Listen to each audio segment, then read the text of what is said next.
I've got my intro up, and I'm gonna read through this again. Sorry for those technical difficulties. Yeah, it's all right. It's partially probably my fault too. Anyways, we'll pretend like the last take never happened. Erase it from the face of the earth. Honestly, there was one time with the All Homers podcast where me and Nick redid an entire episode right after we did it. Like, we didn't just say, like, we'll think of something else. No, we redid the entire episode. And it was really awkward whenever I'd remember one of my jokes and I'd try to redo it, and it just Are you thinking of our, was it Phantom Tollbooth episode? No, me and Nick, we did that. Me and Nick did it too. But yeah, I forgot we did it for Phantom Tollbooth, and it was awkward then too. There was that same, like, I already told this joke. And they just fall flat. Regardless. Oh, and I'm not going to get the same reaction out of you with your nickname. Oh, well. I was hoping for something out of the scene that would allow me to go, the hammer is my penis. I could always change it. I had a couple. I also was going to go with he's got abs of being kind. Ooh, I like that.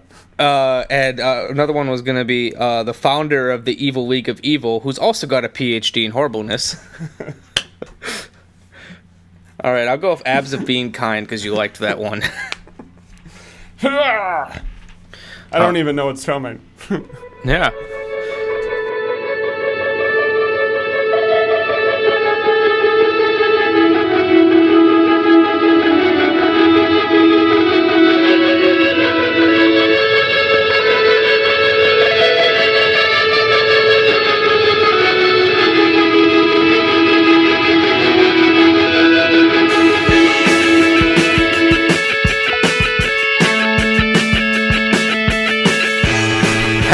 Welcome to the 15th episode of the Shamelist Picture Show podcast. I'm Michael Myers, and with me, as always, is a man who every day goes to the gym to work out his abs of kindness.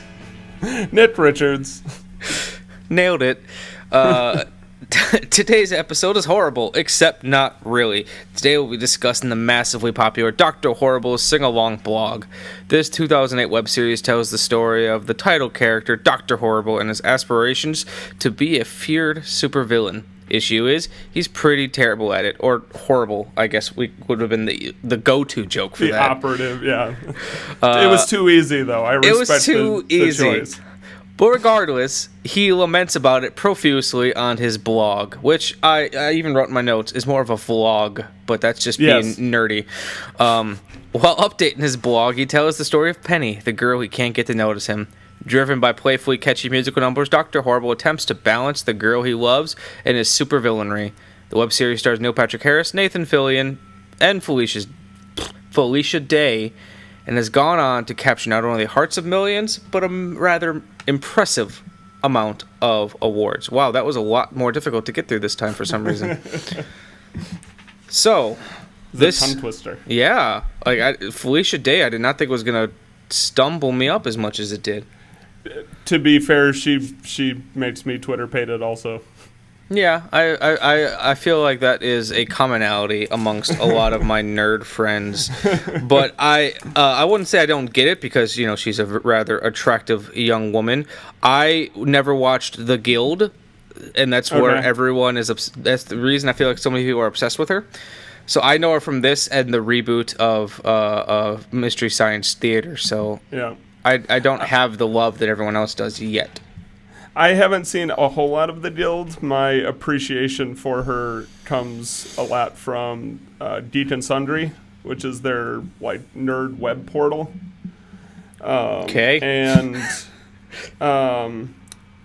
the film Rock Jocks.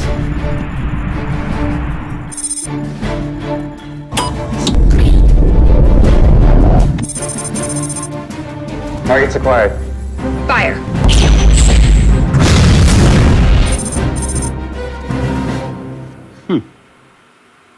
What kind of fairy tale princess do you think I'd be? Bald, ugly one? Welcome to AMI, the Asteroid Management Initiative. I thought you had to stay off. So did I. So what do we got in crew tonight? Danny, Seth, and Tom. Outstanding. We have an observer from the DOD tonight. He is here to help us innovate better processes.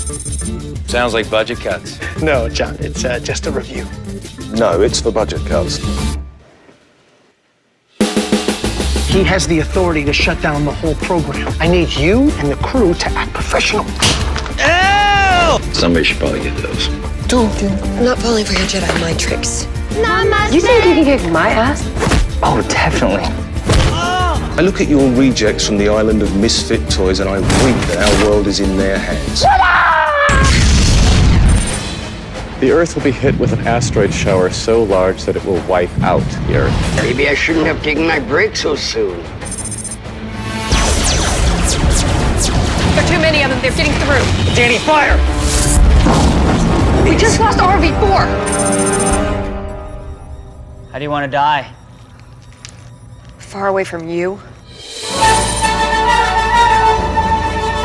We save the world every day for a living. Not for money, not glory, but because it's the right thing to do. I would do it for free, and so would everyone here. Interesting. I think I earned everyone a pay cut. What do you mean? Jesus, you know you can't smoke in here. No, I've not seen that either. Super obscure. It ended up on, I'm assuming Netflix, but my dad, who we have pretty different tastes in movies, but we appreciate each other's tastes, and he's like, Nick, you gotta check out this film. It's really funny. It's called Rock Shots. I'm like, yeah, okay, Dad, I'll give it a shot. And I was visiting one day. No, really, you haven't seen it yet? Let me put it on. I'm like, holy, that's Felicia Day. And it's a really, really funny. It's about a bunch of people that are protecting the Earth from meteorites that would ordinarily blow up the Earth, that are far more common than we think they are. That is not at all what I thought this movie was going to be about. Right? Yeah, me either. I thought it was going to be about rock DJs. Yeah, or rock and roll music or some shit. Not literal rocks. That was not where I was expecting that to go. But it has a bit of a The Office vibe to it, where it's just kind of like these people in this environment trying to coexist with each other. It's funny. All right. Okay. Tangent over. But yes, I guess I should talk about what I think. I liked it a lot. I honestly didn't know what I was getting myself into, because early college, Michael was dating this girl named Tina who is super into this, and just based on like the pictures I saw, like I thought it was gonna be like a Dr. Frankenstein type thing. Like I thought Dr. Horrible was more of a doctor. He's not a medical doctor. He has a PhD in horribleness. It's not an MD in horribleness. I want to know like what you can do with a PhD in horribleness, but regardless, especially because of his look and everything, and then like I think the poster I saw it's not black and white, but it's all solid blue. I was like, oh, this is going to be a spoof of like 50s monster movies. Yeah. I was wrong. But no, I liked it a lot. Like at first, like I was like, oh, this is cute, and it was doing its thing, but like. By the time that I got through all 45 minutes of it, I was like, oh, that really hit me in the feels. It's strangely poignant, and every time I watch it, that is reinforced. What really seals the deal for me is that last shot. The very last shot. He's going through and becoming the full-fledged supervillain. I mean, at its core, this is a villain origin story that you're not expecting. And then I may be putting the cart before the horse here in talking about the ending before we talk about any of the rest of it. But he turns into the supervillain with the overly dramatic costuming and the evil league of evil, and he's singing the song about how, now everything has come together and I am the villain that I've been trying to be the whole time, and the last word or two cuts back to him doing the video blog in his casual clothes, but it's like a dark hoodie versus the more normal casual that he has. And his eyes are devoid of feeling and life, and you can tell that there's so much humanity behind this supervillain. It's so great. Yeah, like that honestly, that last shot is what did it for me. And there's moments throughout it, but like that last shot is like, okay, this took on a different life for me. Yeah. Because like there's things I like throughout it, like his big dramatic song. I'm looking at the track names. It was Slipping. I think like right when he froze Captain Hammer. Yep. Right after, and like that's the thing I like too. It balanced its humor very well. You know, you'll have Captain Hammer's "Everyone's a Hero" song, which is just so goofy and over the top and perfect. And then you've got his song, which I can't describe like the feelings behind it, but it's I don't know. I like the instrumentation a lot, and it's just like it had a completely different tone. I don't know. I'm having a hard time describing my feelings. Your reaction to it. Yeah.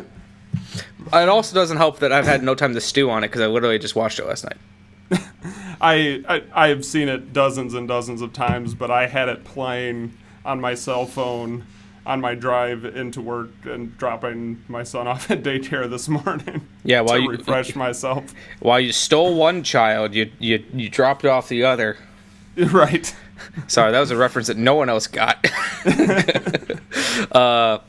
Yeah. They can just cut that dumb joke out. No way. We gotta leave in our awkwardness. I have to say, like, I've had people tell me that some of their favorite things is the fact that we'll openly talk about things we're going to cut out, and we never do. Yeah. Why bother? Yeah. We're still committed to the idea of cutting it out. We like the idea of it, but then there's always that person in the back of your brain going, don't do that. It's always you. We're very committed to our non-committal. Yeah, exactly. If anything, we are consistent.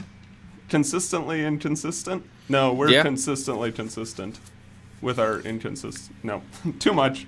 Dial it back. Boop. Anyways, for those of you at home, because I guess everyone would be at home or in your car or whatever. Anyways, this is actually take 2 of this episode because we've had some audio issues. But before we had to call it quits, Nick was asking me a question. Nick, what was that question? What? This is such a goofy episode. It's off to a rough start, but I feel momentum picking up. This isn't the first time we've talked about Joss Whedon. No. We did an episode on Buffy the Vampire Slayer, but we've also mentioned him several times, and it was a mention in last episode where we started talking about this film that prompted this episode. But I'm a big fan of Joss Whedon. I really like his writing style and his directing, and you can tell I watched a behind the scenes of the making of Dr. Horrible, and you get that same vibe of how fun he is to work with and create things with. But what's your take on Whedon? Where are you in the Whedon-dom? I'm still trying to figure that one out, to be honest. Hold on, let me pull up his filmography real quick so I can give you an idea of how much I've seen, though. I'm gonna admit it's not much. I will say, and this has not anything to do with his work. This is more so, I guess, just... And this is not even fair to say because I don't know him, but it's just the personality he gives off in his interviews. I think sometimes he's kind of a dick. And, he might not be, because here's the thing about journalism. Everyone knows that, quotes are misquoted all the time or taken out of context, so he might not be. I just think sometimes he's a little down on his own stuff. And not even that, but, I don't know, I just feel like he's overly critical sometimes, and whatever. So maybe a dick's not the right thing to say. I just wish he'd be a little more optimistic sometimes. Because it seems like, the handful of things that he has liked, that he has done, has been, you could count it on one hand. Yeah. But anyways. And the few I haven't seen a lot of interview stuff with him, but it's interesting to hear your reaction, because that's not my impression at all. From the few I've seen, it's been very like optimistic and hey fellow nerds, you can do it too. Like, I'm nobody special. You know, you have all the same skills that I have. I will say though, I've not watched many interviews with him. I've only read them. So maybe that is what's peppering my opinion. And like I said, I don't want a loss in translation. Yeah, so I don't want to make it seem like I dislike the guy, because like he seems like he'd be a cool dude. I just, I guess like it just rubbed me the wrong way when I was reading his comments about the Buffy movie, and it's because I do like the Buffy movie so much, and he does not. No, Joss, you're wrong about your own film. It's amazing. Buffy's great, Joss. Shut up. Nobody cares what you think, Joss. Except I'd probably get stoned if I went to a Comic-Con and said that. I also just realized how strange it is to say his first name without his last name. I know, Joss. It's like... Joss and Jed, his brother, who he writes a lot of stuff I with. saw that. I was like, oh, his parents... And his dad's name is John. Ooh. His parents have a sense of humor. John, Jed, and Joss. Yeah, I'm hoping there's just one somewhere like Kiki Whedon. It just doesn't fit. Anyways, I'm looking at his writer credits, because I feel like most there's gonna be some back and forth. So apparently he wrote. I'll continue. Go ahead. No, because apparently he wrote episodes for Roseanne, which I didn't know. That's kind of cool. Nice. So I've seen Roseanne, but I'm not really gonna count that. I've seen Buffy the Vampire Slayer, the movie, which I love. Apparently he wrote Toy Story, which I also love. Huh. Maybe he was a writer on Alien Resurrection, haven't seen. Titan. Seen that either. He apparently wrote Titan AE, which I loved as a kid, but I don't remember if it's any good. He also came up with the story for Atlantis the Lost Empire, which I'm not surprised by. I really enjoy that one. Me too. Plus, main character named Milo. It is. Hey, Frankenstein. Here, I'm gonna bring the camera down so everyone at home could see my puppy Frankenstein. Frankenstein. Hi, Hey, Frankenstein. That's Frankenstein. Anyways, so far based on his writing credits, I'm sorry, what? We'll say that we're gonna cut that out, and then not. Yeah, probably not. Buffy the Vampire Slayer, which I'm still working my way through, but I haven't seen a lot of it. Here's the biggest one. I feel like this is why so many people love Joss Whedon. I've never seen Firefly. Oh, yes. And that's also, because I was going to say, and I also don't mean this in a bad way, I don't get everyone's obsession with Nathan Fillion, and it's probably because I haven't seen Firefly. Yeah, I've seen Nathan Fillion in things, and he's just never as great as I'm hoping he's going to be. Yeah. Like, if you're rating him based on Castle, like, not my favorite. Nah, I've never seen Castle either. I'm going off of, like, Captain Hammer, a couple of his cameos. Captain Hammer is amazing. Stand back, everyone, nothing here to see. Just imminent danger in the middle of it, me. Yes, Captain Hammer's here, hair blowing in the breeze. The day needs my saving expertise. Man's gotta do what a man's gotta do. Seems destiny ends with me saving you. Doom that's looming is you loving me to death. So I'll give you a second to catch your breath. Captain Hammer. It's so Nathan Fillion. Okay, have we had this conversation in our last take of this too? Is it Fillion or Fillion? I don't know. I'm saying the I. I'm saying Fillion. I always said Fillion before, but. Nathan, if you're listening, if you could just call us up and pronounce your last name for us, that would be great. Yeah, the lines are open. So I've never seen Firefly. I've never seen Serenity. Serenity is the movie follow-up. I've never seen Dollhouse. Let's see. I've never seen Angel. Apparently, he directed 2 episodes of The Office. That's cool. I've seen The Avengers, which, It's an It's a Marvel movie. Right. It definitely had his voice on it, which is cool. But like, I've seen Cabin in the Woods, which he wrote, and it's definitely got his fingers all over it, because he's best friends with Drew Goddard. And I've never seen Much Ado About Nothing, so it's like it's hit or miss because I'm still new to the Buffyverse. Like I'm not like in love with it yet, and I've never seen Firefly. I feel like those are the two things that I'm missing. But I do appreciate like what he's doing for female characters. I like that he's telling unique stories. I'm not in love with them yet. Just come on. What would it mean to you, that sentence? I haven't seen Evil Dead 2 yet. Well, to me, it would mean that you're a liar. You've seen it twice. Once with Laura, oops, and once with me and Dick, remember? We had that conversation about the guy making Beretta shotgun ammo off screen in the 14th century. Right, all right, but let's just say that I hadn't seen it. And I said to you, I haven't seen Evil Dead 2 yet. What would you think? I'd think that you're a cinematic idiot, and I'd feel sorry for you. All right. But from that one sentence, would you think that I was going to see it? I'm sorry, Rob, I'm struggling here. You're asking me what would I think if you told me you hadn't seen a film that you have already seen. What am I supposed to say? Just listen to me. If I said to you, I haven't seen Evil Dead 2 yet, yes. Would you get the impression that I really wanted to see it? Oh, well, you couldn't have been desperate to see it, otherwise you'd have already gone. Right, I'm not going to see that movie. But the word yet. And if Dr. Horrible didn't do it, then it's definitely Firefly would be the deciding factor for you. Yeah, I feel it. If Firefly doesn't do it, then nothing's gonna do it. And like Firefly is only like a couple episodes? Because it only got one season, one full season. And I think that's all on Netflix, so I could knock that out at some point. I don't know why. Like, I've got to look up the name of the show real quick, because it reminded me of a space show I used to watch as a kid, and I just, in my brain, I thought it was going to be the same thing, so I never watched it.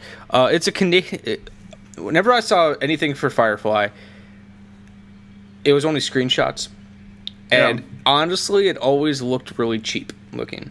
It might not have been. It might have just been. Screenshots can be very deceiving, especially like if characters standing in front of a set. It's you know what I mean.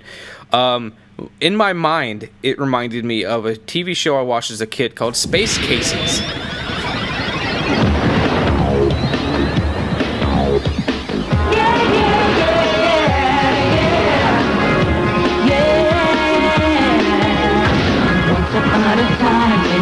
Another space, there was a class of misfit kids from all around the place. They took aboard a mystery ship, which soon set the route a spatial rift. And now they're stuck on a long strange trip. Harlan Ben looks before he looks. Catalina is talking to the wall. Susie is smarter than a million books. Rattle's really super strong. Android Thelma functions wrong. Over acts like nothing funny. Rosie's cheery, bright and sunny. Davenport and Goddard do the best they can. They're space.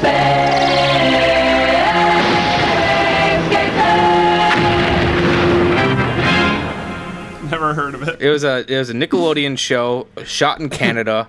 And I just assumed it was a cheap show like that, so I never watched it. But now that I'm hearing, I know so many people who are huge fans of it, so it's definitely a show I want to watch. It just, I guess, I never got around to it. It's half traditional space show, half Western. I've heard that, and I'm curious how that plays into it. The first couple episodes, it took me a little while to embrace the style of dialogue that they use. I also think it's more because they're trying to set that Western dialogue standard. It's heavier in the first couple episodes and kind of calms out, but there's a lot of I reckons and so it's declares. because like it is more Western. It's a Western that happens to be taking place on spaceships. Okay, it's like I've heard the term space Western used before. Hell, some people call Star Wars a space Western. Right. And I didn't know if it was space because like I remember at one point I was helping a buddy of mine write a cartoon, and his idea for it was going to be a space Western cartoon, and I didn't know how he meant by space Western. I didn't know if he wanted, like Western themes. Because filmmaker Walter Hill, are you familiar with him? No. He directed The Warriors, Brewster's Millions, 48 Hours. Oh, love Brewster's Millions. he claims that every movie he's ever made is a Western. Okay. And that's because of not because of aesthetics, because of themes. So when I was writing this, I didn't know if he meant he wanted a space Western in aesthetics or themes. So of course I went for aesthetics, and I was writing it as a full out as a Western. It was Outlaw Star with fucking space horses. It was Westworld, and I had never seen Westworld, so I was doing my version of what I thought Westworld was. And he's like, no, that's not at all what I meant. So like when I've heard that, what is it called? Firefly was a space Western. I wasn't sure if it was like aesthetically or no, very much so. thematically. I think it's the second episode, might be the third, where it's like a cattle drive in a sense. They load up their spaceship with a bunch of cows and fly them over somewhere to be cows delivered. Are they cows or are they space cows? Regular cows, but now in space. Probably against their will. Cows. But there's a couple of people who are going to buy them, and then they want to shortchange them, and then there's a pistol fight because the deal went south, and it very much aesthetically a Western. Okay. Well, I do like Westerns. I didn't as a kid, but I do now. Yeah. Which you could hear all about in our Daddy Issues episode. Right. Gotta plug our own. Anyways, I guess we should get back to Dr. Horrible. Yes. Our Joss Whedon discussion is over. So I guess let me just wrap all that up in saying I'm not intending to be so hard on Joss Whedon, because the thing is, like, I want to love him. I just don't yet. And he said some negative things about a movie I love. Granted, he made, and he's got every right to say no them. right. He talk Kiefer Sutherland's dad, which I cannot think of his name at the moment. Something Sutherland. Yes. Merrick. And he also had a great role in Beer Fest. Hello all. If you're watching this, then I have croaked. As like the head of the family that ends up dying and I forgot about that. Bequeathing the beer recipe to the kids. Yep. Through the weird puppet. Yep. But this has nothing to do with Dr. Horrible. No, nothing. But anyways, my opinions, Dr. Horrible, a little bit. We're gonna expound upon them as we go. But give me a little bit of your history of Dr. Horrible, Nick, because I'm curious. Were you ever a supervillain in training? Still am. Always have been. Always will be. I don't think I'll ever pull off the level of supervillainry that Dr. Horrible does, and it's because I haven't had the level of tragedy that he has.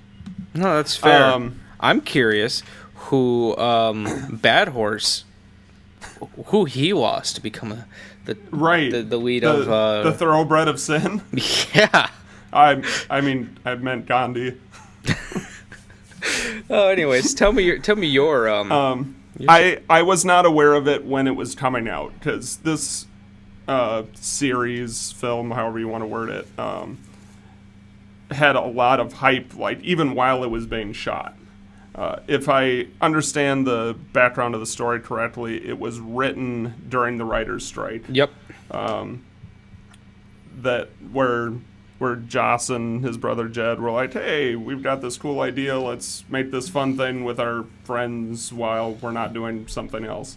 and reminded me of the conversation that we had about was the Vinegar Syndrome. Was it Cytotop Returns? Yep.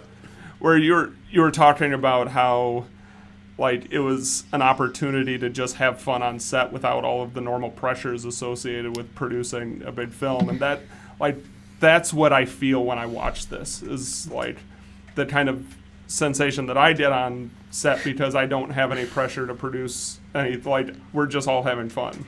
Yeah, you have the opportunity to fail, and like it just felt like Whedon was calling in favors, and not in a bad way. Like, you know, they shot, I think, on the backlots of Warner Brothers, and it looks like all the same backlot sets that they shoot the exteriors for How I Met Your Mother. So Joss and probably Neil Patrick Harris probably called in some favors. I know Joss completely self-financed this project. He said in an interview that he tried to go through a traditional means of financing, you know, Hollywood methods, and just wasn't working for him. So he just put up $200,000 of his own money, and he jokingly said, and this amused me, that this was his midlife crisis. He didn't buy a car; he bought a streaming musical. That's a pretty great midlife. I hope mine's half as epic as that. And this is also fun fact. This is right before he went off to do Marvel. Oh wow! So this I didn't is realize that was so early on in his career. Yeah, so like he did this like right before. Like it's kind of funny. He originally left Marvel because of how little control he had. So he went from this project, which he did so he could have full creative control, to a project where he's got none. And he also jokingly said, not even jokingly, maybe it was, he made more money from Dr. Horrible in the long run than he did from all of his Marvel work. Let that sink in. Wow. For a film that he fully financed himself and then offered online for free. Yes. Like, even ad-free, like, no revenue stream there. Yeah, let that sink in. Yeah. If only I were half as good as Joss Whedon, then I would take that and use it as a life lesson. You could take that to the bank. Except, no, they don't accept that currency. Do you accept filmmaker cred? Let me give you a tip. No. Anyways, so yeah, there's a little bit of background about the 2007-2008 writer strike and how this came to be. So I wasn't aware of it then, which a lot of people were. In the behind the scenes documentary, they talk about how, like, when they started shooting, a fan had put up, I think, drhorrible.net, and already had a fan site up. And when they released the teaser trailer, like, they were that they had to work very hard just to keep up with the fans on the tech and digital side of things. That's crazy. Like, there's fans before it even came out. Right. And Joss actually, if I understand it correctly, leaned on Felicia a bit for her expertise with the guild. I know when he approached her about the project, he's like, yeah, I'm thinking, or she had met him somewhere and said, have you seen the guild or something? And he's like, yeah, I'm actually thinking of doing this web thing myself. So I think some of her expertise with producing a web series, I'm sure, came into that process. But I discovered it later after it had been released on Netflix. I believe a friend introduced me to it, and like, immediately hooked. The songs were amazing. The storytelling is so great. I loved the concept of this villain origin story that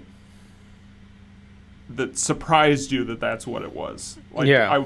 When you sit down and see somebody just in a silly outfit sitting in front of their computer screen, like, you're not expecting it to be this very serious and dark villain origin story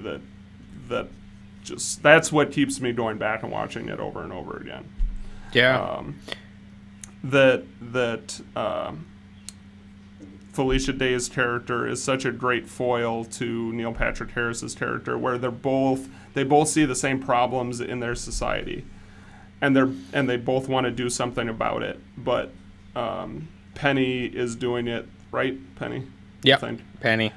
Through hope and good, and he's doing it through what's his line? The world is a mess, and I just have to rule it. Oh yeah, I remember that line. I don't know why that line stuck with me so much. And actually, I actually have the script pulled up, and I was rereading through it while I was waiting for like our connection to work. Yeah. And it was just amusing me like how much they stuck to script on it. I know they had several writers, and they had described it as by the time that the script was done, you couldn't tell whose parts were who because they flowed together so intricately. My favorite though, my favorite line because I'm looking at the script right now, is when he's talking to when he's replying to emails. And he says, by the way, it's not about making money. It's about taking money, destroying the status quo because the status is not quo. The world is a mess, and I just need to rule it. And that's always stuck with me. It says he's holding up the bag of liquefied gold bars. Captain Hammer, corporate tool. So I watched it then, immediately fell in love with it, bought the DVD. So I always saw it as more of a movie versus, a short feature film rather than a web series. Yeah. But the music is so good. Yeah, I agree to that. And it's such a big part. Like, usually you get like an hour and a half to spread the same amount of music throughout, so you get a lot more in between the songs. The majority of this piece is music. No, and there's very little bits in between. And I also appreciate too, like how they play with the music a little bit. Like there's like scene where Dr. Horrible's trying to steal the van, and Penny comes up to him, still singing, and they bump into each other, and the singing stops. Yeah. Like, she's singing, he's not singing. Like he's not part of that musical number, and that just for some reason really. I could not stop laughing at that. Will you lend a carrot? Or all the Bad Horse songs where the three cowboys, one of which might be one of the Whedons. I wouldn't be might surprised. Be Jed. Where they come in with their big comedic mustaches and hats, and like they're galloping as they sing. Which I'll continue. Immediately pop out of screen when the song's done, as if they were never there. Oh my god. I got a letter from Bad Horse. That's so hardcore. Bad Horse is legend. He rules the league with an iron hoof. Are you sure you want Bad horse, bad horse, bad horse, bad horse. He rides across the nation, the thoroughbred of sin. He got the application that you just sent in. It needs evaluation, so let the games begin. A heinous crime, a show of force, a murder would be nice, of course. Bad horse, bad horse, bad horse. He's bad. The evil league of evil is watching, so beware. The grade that you receive will be your last, we swear. So make the bad horse gleeful, or he'll make you his mare. You're saddled up, there's no recourse. It's Hi-Yo Silver, signed Bad Horse. I was gonna say, like, my first note for this is what this reminds me of, because I always like to come up with, like, it's this meets this. Yeah. This is the Venture Brothers meets Cannibal the Musical. Nice. I was hoping you were going with Blazing Saddles, but I was not disappointed with Cannibal the Musical. I'm glad that you've seen Cannibal the Musical. Oh yeah. Is blue and all the leaves are green. The sun's as warm as a baked potato. I think I know precisely what I mean when I say it's a spadoinkle day. And as I ride with my girl, she's my best friend in the whole world. We move along, set our goals high, with eyes full of hope as we aim for the sky is blue and all the leaves are green. My heart's as full as a baked potato. I think I know precisely what I mean when I say it's a spadoinkle day. When I say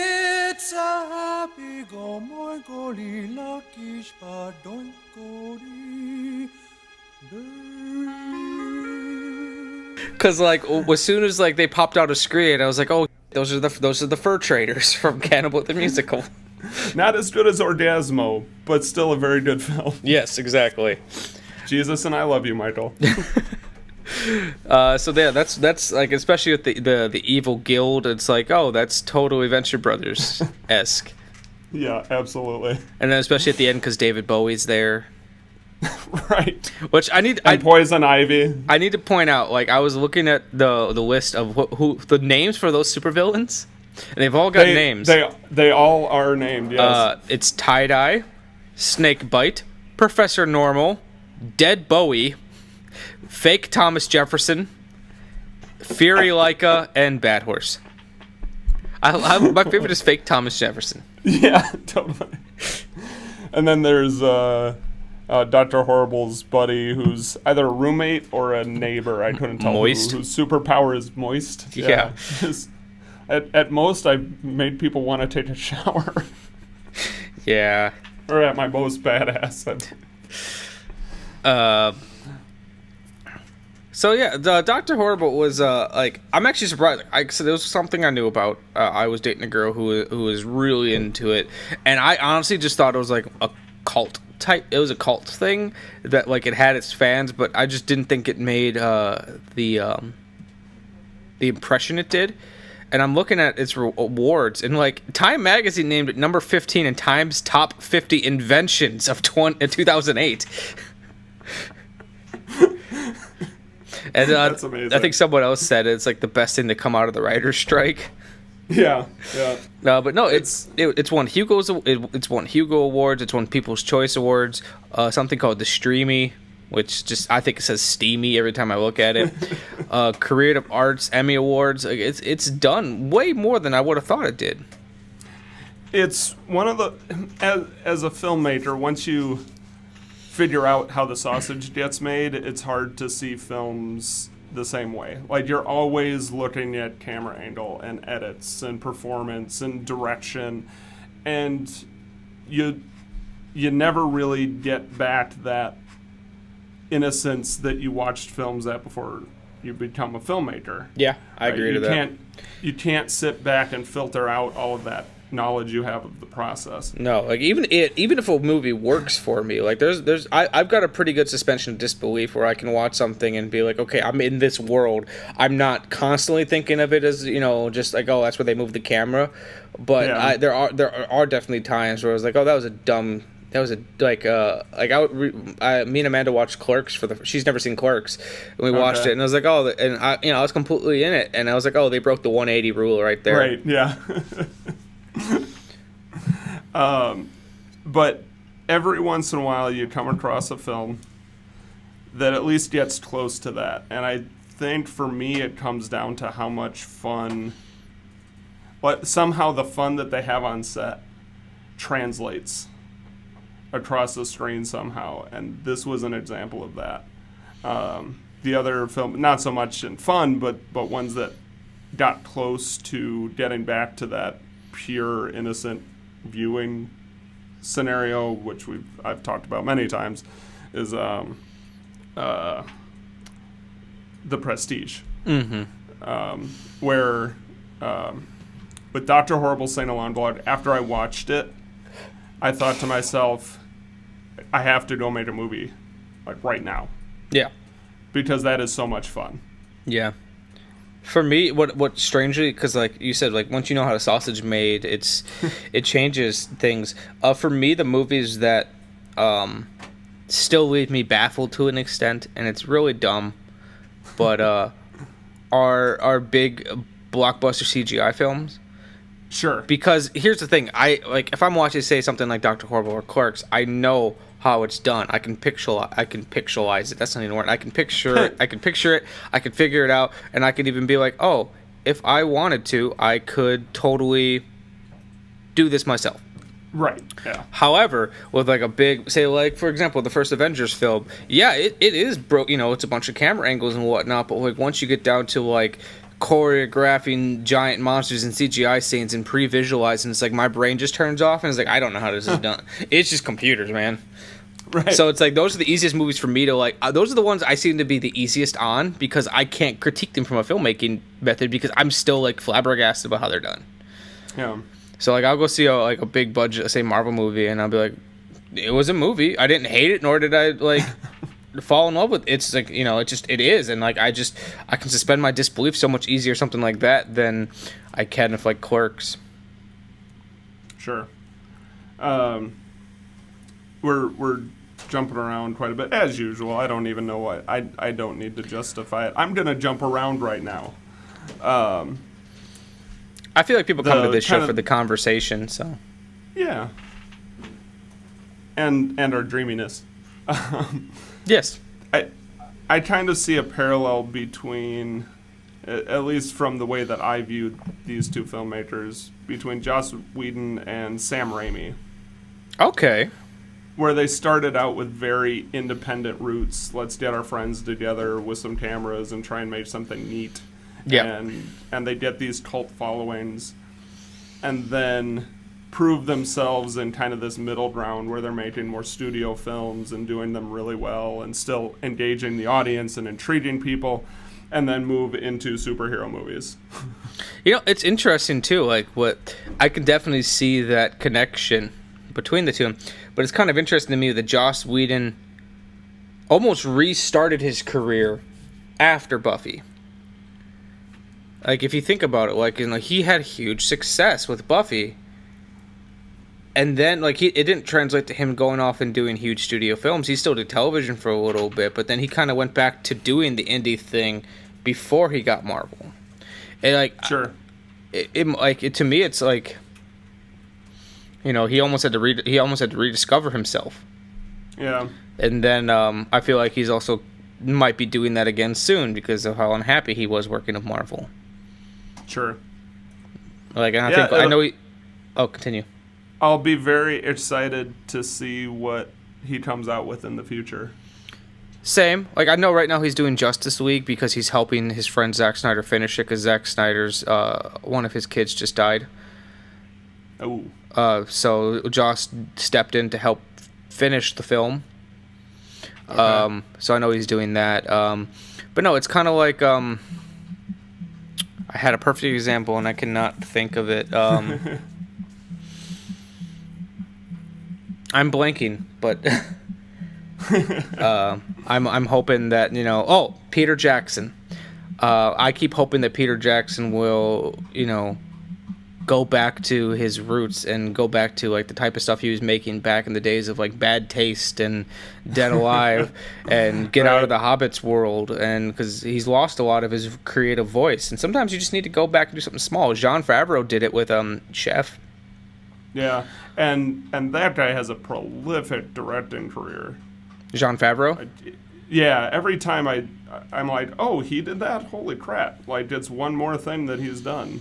It's crazy, too. You go back and watch the first movie he directed, Made, and it's like, you could tell watching that, it's like, this dude is on fire. Yeah. I don't know if he directed it or not. I believe he starred in it. The Big Empty. Have you seen that? I have not. What do you think? I like that one. You have beautiful eyes. This one it is. We know you came here 10 years ago to Hollywood with a dream of becoming a movie star. But after only 2 commercials and 1 sitcom that was soon canceled, your dream fell into the abyss. We know you work part-time as a courier. You're 3 months behind in your rent. There's no money left in your bank account. There's no money in your wallet. Why not be the star of your own big adventure? No way. I gotta wait for a phone call. I had a callback audition. I nailed it. You have no messages. You must take this blue suitcase to Baker, California. There, within 24 hours, a trucker named Cowboy will arrive to take the blue suitcase from you. If you will do this, we will give you $25,000. Yeah, that's absurd, Neely. You really gotta leave. Why did you have to get mixed up? There's nothing wrong. This is a simple courier job. I do this every day. A gun? John, what on earth's going on? Cowboy was here already? About 5 minutes ago. Tell me where! It's in the car. The suitcase is in the car. Leave the poor guy alone. You don't even know him. You're not planning on disappearing anytime soon, are you, John? Murdered? Now, if I could help it. I didn't disappear. I'm right here. And they cut off his head, John. And it's missing. Neely's head is gone.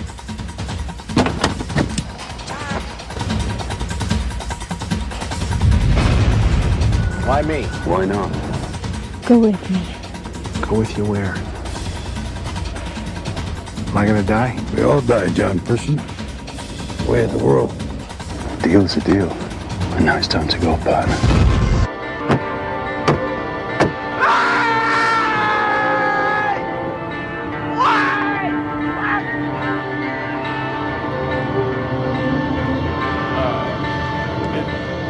In hindsight, I drew a lot of parallels between that and my film, Normal.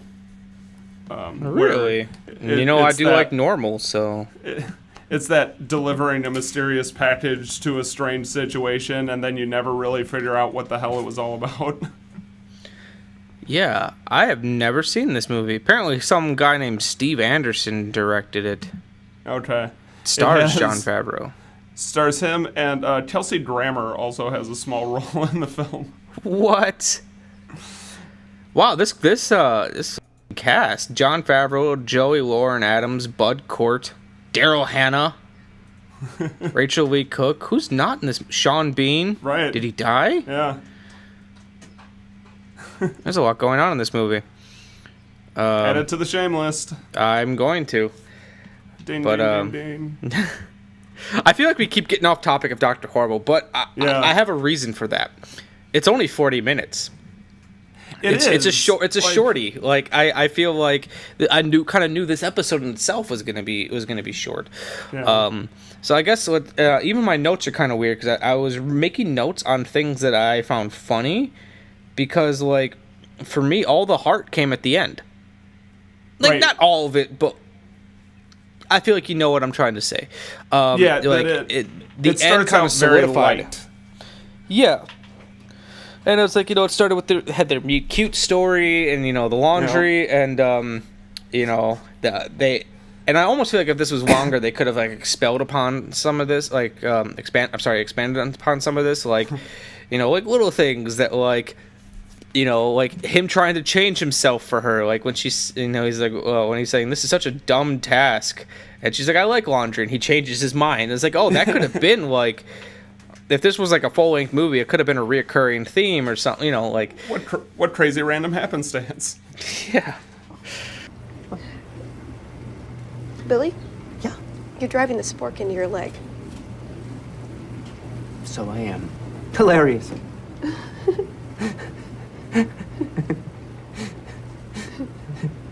All right. Though, however, I couldn't help but think like I hope someone out there does a supercut of any time that in How I Met Your Mother Barney Stinson says, "You read my blog?" It would cut to this. Awesome. There was a short-lived web series called Neil Patrick Harris's Something Dreams, where it would be him, and then like he would somehow get knocked out or fall asleep, and there would be like an animated or puppet dreams. It was him with puppets in his dreams, and in one of them the video starts out with him going to the doctor, and Nathan Fillion is the doctor. Canadians. Mr. Harris. Thank you for seeing me, Dr. Mayfair. Oh, of course, of course. I heard your last doctor was horrible. I hope you find my offices more to your liking. Are you kidding? This place is a castle. Gives me a real sense of serenity. But to be honest, I've been so worried about my condition, I haven't been able to come up with any more references to your career. Well, that sounds serious. What seems to be the problem? Well, hi, I'm Neil. I sleep a lot, and when I dream in puppet.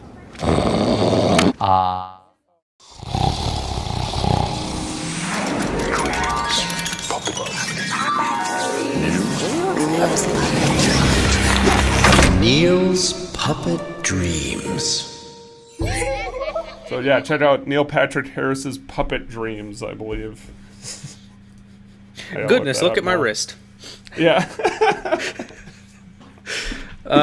So like I don't know, I'm finding it hard to find thematic strands to focus on, and it's not anything to do with the film or the series in itself, because like I really enjoyed it. It's just I'm finding it hard to analyze, because like a lot of my love for it came from that last shot, and if that last shot wouldn't have been there, you know, I probably still would have enjoyed it, but like it added a whole new emotional resonance to me.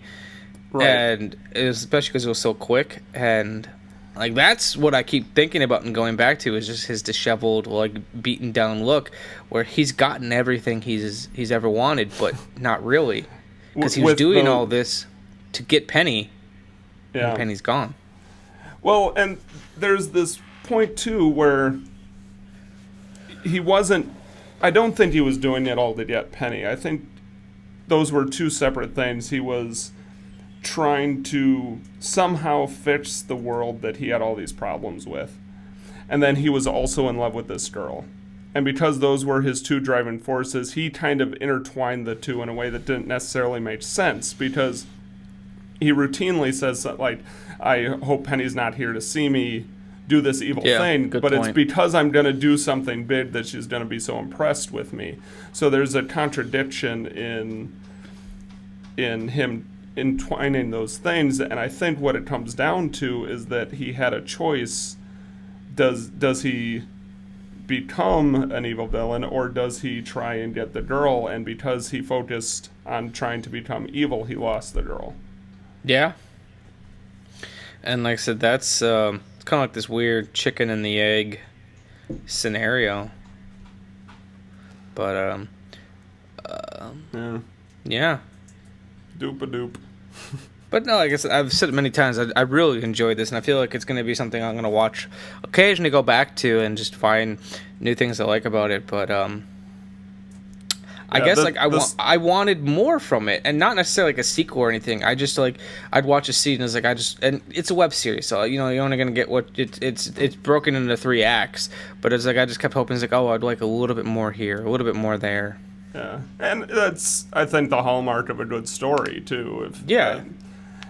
There's certainly the risk that had they released it as an hour-and-a-half long piece, that it wouldn't have been as impactful and as, you know, because like good. I honestly went in not knowing how I was going to feel about it, and not because I didn't think I was going to like it. It just like I thought it was going to be a lot.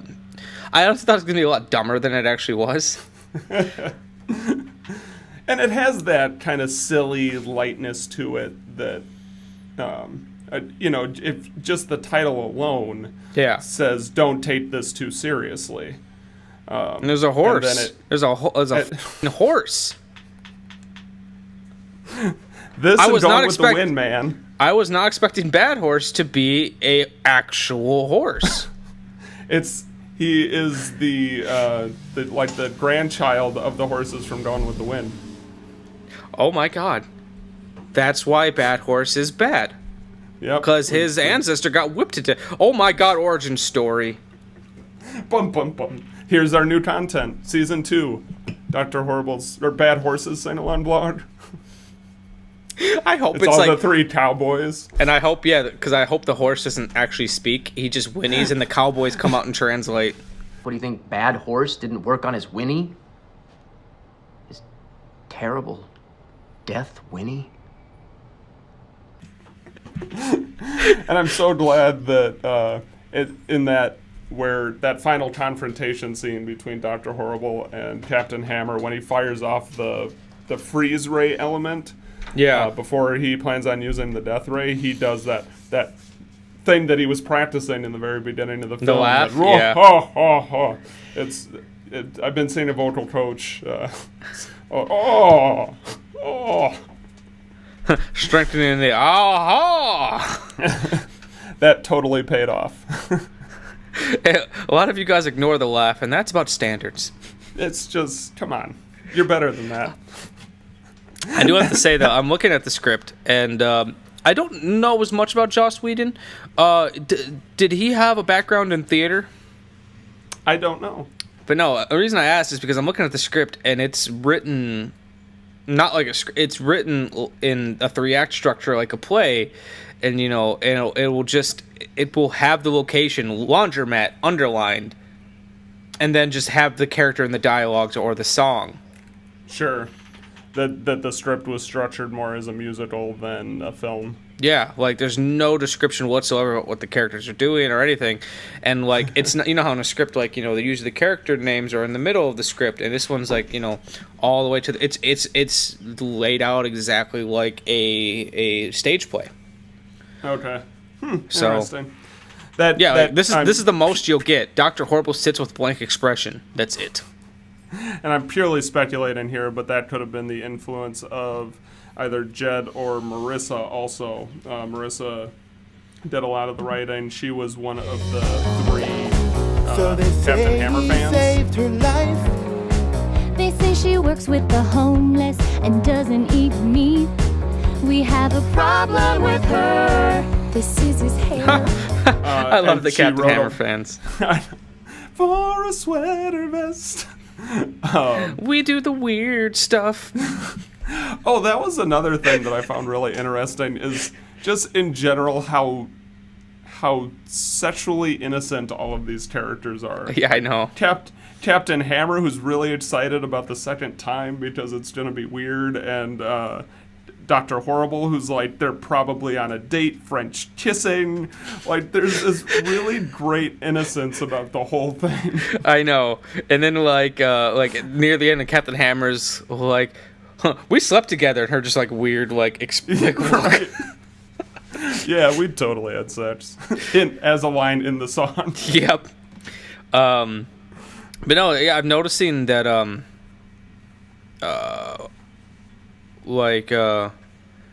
I'm wondering also because because he wrote it with his brother Zach, who's a television writer, and Jed, who's a composer. So I wonder if this was just easier for them to picture. Yeah, it certainly makes sense for what the content is, but it's an interesting choice. Yeah. So that's why, because I also know, after he did this, he went off and did Much Ado About Nothing, which I haven't seen, but, he also did that super cheap, and, he did it in he shot it in his own house. And since that's also a play, I'm just curious if there was, some connection that I'm not... Sure. I'm not connecting. So...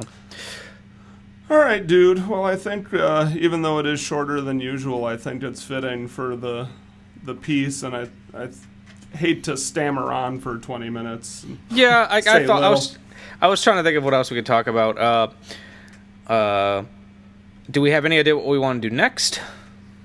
We mentioned something when we were talking, but I forget what we. I don't remember if it was Taxi Driver or something, or we no, that would be my driver, option. But there was something we have to do something for you before that. Yeah. We have to do something for you because this was mine. Let me pull up the Shamelist and see if I can look at your. All right. Your Shamelist that you put films. What looks good to you? Let's see. I'm trying to find something that I might have some context in. Because you made a good point that it's always good when we have things like that. Go to the notes option. I'm just talking out loud now, so that way... Doop-a-doop-a-doop. It's not so dead. I'll sing while we wait. He saw the operation you tried to pull today, but your humiliation means he still votes nay. All right, there's a couple on here that I really like. So I'm just gonna read off a couple of them, and then you can pick. Okay. Whatever Happened to Baby Jane would be a good one. Planet of the Apes would also be a good one. Heathers, which is one of my all-time favorite movies. Rocky, Bonnie and Clyde. Labyrinth is always good. Mad Max. I think we'll go Heathers. Heathers. We've mentioned that one several times. It's time. It's one of my favorite movies. So and hopefully this won't become our next Buffy the Vampire Slayer, where we will actually record it as our next episode. Hopefully. I guess before we wrap up, I am thinking about occasionally doing it's not even really a segment, just occasionally on this show when I rewatch something I haven't seen in a while, and just kind of like talking about reflections and since I've seen it. So whenever I get back around to watching more Buffy, or if I watch more Star Trek, that way I can kind of check in and be like, this is where I'm at now, but it's not exclusive. Continue. I want to do that with Twin Peaks, especially with the new stuff coming out. I'm just gonna say this because it's no spoilers. If you like the weirder aspects of Twin Peaks, this is like pure heroin David Lynch Twin Peaks. The new season. I'm loving it, but I've got friends who can't stand it. But regardless, and it's not exclusively things that we've talked about on the show. Just anything that you have revisited. Like Amanda, my wife, has had a very interesting relationship with the films of Kevin Smith because she's seen them in a very weird order. She saw Zack and Miri when she was living on her own, and she loved it, not really even really knowing who Kevin Smith was. I think that might have been her first movie with him, and then I took her to the theater to see Tusk and Yoga Hosers, which is his newest stuff, which is pure unadulterated pothead Kevin Smith, which I still love, but they're just really weird films. And then somewhere in there, I showed her Chasing Amy, and I think Dogma. So and then like Mallrats. We're watching them in a very weird order. Yeah. So I thought, well, you've never seen Clerks, and we had some time yesterday morning. Go back to the beginning. So we watched Clerks, and I realized on this viewing, because it's been a couple years since I've seen it, this movie meant more to me when I was in high school than it does now. And I don't mean on an inspirational level. I still watch Clerks and being like, yeah, this is definitely one of the things that inspired me to go out and make a movie, and it still has that quality. But God, when you are siding more with Randall Graves as being the voice of reason in this film, there's a problem. Because through the entire watching, I'm like, I can't stand you, Dante. Your problems are so stupid and childish, and you should feel bad. But he shouldn't even be there today. Like the fact that he is just he's openly cool with the idea that he's gonna cheat on his girlfriend, and then gets pissed off at Randall for essentially cutting the cord for him, and then pissed off that he's lost his actual girlfriend. I don't know. I was watching. It's like I'm having the same issue as I'm rewatching through Scrubs right now. Half the time I don't like most of the characters because their decisions are stupid as hell. But so it's like I watch Clerks and I'm still having fun with it, and I still appreciate a lot of the nerd banter. But it's like when it comes down to the core of what their story is about, I think Clerks 2 is a better film in that respect. I talked about that a little bit with in my solo episode about how there became this point where and I said it with regards to Boy Meets World and The Simpsons, where all of a sudden I started associating with the parents of the shows rather than the kids of the shows, and whoa, okay, that was weird. Yeah, it's kind of crazy, and especially because I never viewed these characters as being early 20s because they always looked so old to me. Right. But now it's I feel like it's weird to think that I am older now than those characters are in the movie. Yeah, and it's just kids, especially because I started watching it when they were older than me, and I was like, oh, and for some reason their problems seemed a lot more monumental at the time, in high school. But I'm looking back at it, it's it's an easy decision. You go with the girlfriend you are currently with. You don't go with the skank that's. This isn't rocket science. Yeah, you don't go with the one that's supposed to be marrying an Asian design major. Made better life decisions. So it's I just wanted to touch on Clerks and how it's strange that it's both I watch it and I'm equally as inspired and annoyed at the same time. Right, yeah. But like you said, I agree, there's Clerks and all of Kevin Smith stuff has this indie spirit to it that is inspiring, that even if you've grown out of the problems that they're discussing as early 20-somethings, as a filmmaker looking at that and knowing what he did with what he had, we can do that, and we can impact a lot of people if we can if I can just somehow figure out a way to get the stuff in front of people's eyeballs. No, and it's actually funny if you ever listen to Kevin Smith's podcast. He was doing this thing a couple of years ago, where he'd get really high and rewatch his old movies. Especially because he's like a 40-year-old man now watching things that he made 20 years ago when he was a teenager, and would write comments about it when he was too stoned to remember it, and then reread them the next morning. And he is like, he was watching Mallrats, and he's like, I really hate the character of T.S. Quint. This would be so much better if a big dragon would just fly through the sky. It would distract you from his annoying voice and his bad problems. So I just like that he's re-reviewing his own stuff. Yeah, that's pretty great. But no, I think that's all I got. Unless anything you want to talk about before we skedaddle. No, I don't think so, man. I love Dr. Horrible. I'm glad I could introduce it to you, and I am now further made sure that even if we don't get to it soon, that Firefly goes on your shame list. It is. I think it might actually be on my shame list. I thought, but no, it is definitely on my list of things to watch, and it's always fun. The thing I like about this show is every time we record an episode, because I feel like I know you pretty well, but I don't know you as well because we don't live in the same state, and we only talk very rarely.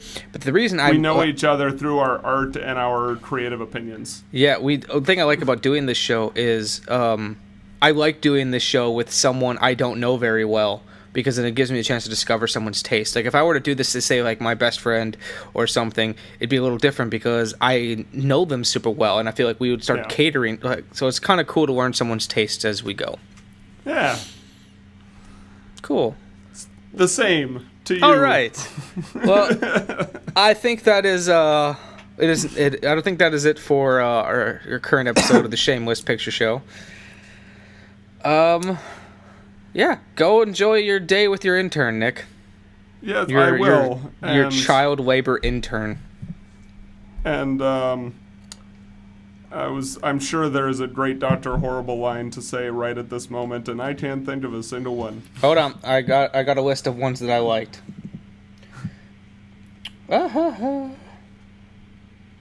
What crazy random happenstance. Home is where the heart is, so your real home is in your chest. You're a hero in your own not that heroic way. Goodness, look at my wrist. Time to go, Nick. There it is. That's the one. All right, Nick. You have a good week, man. You too, and we will see you next time right here, same bat station. What? Batcast. Okay, I'm hitting stop now. Bye.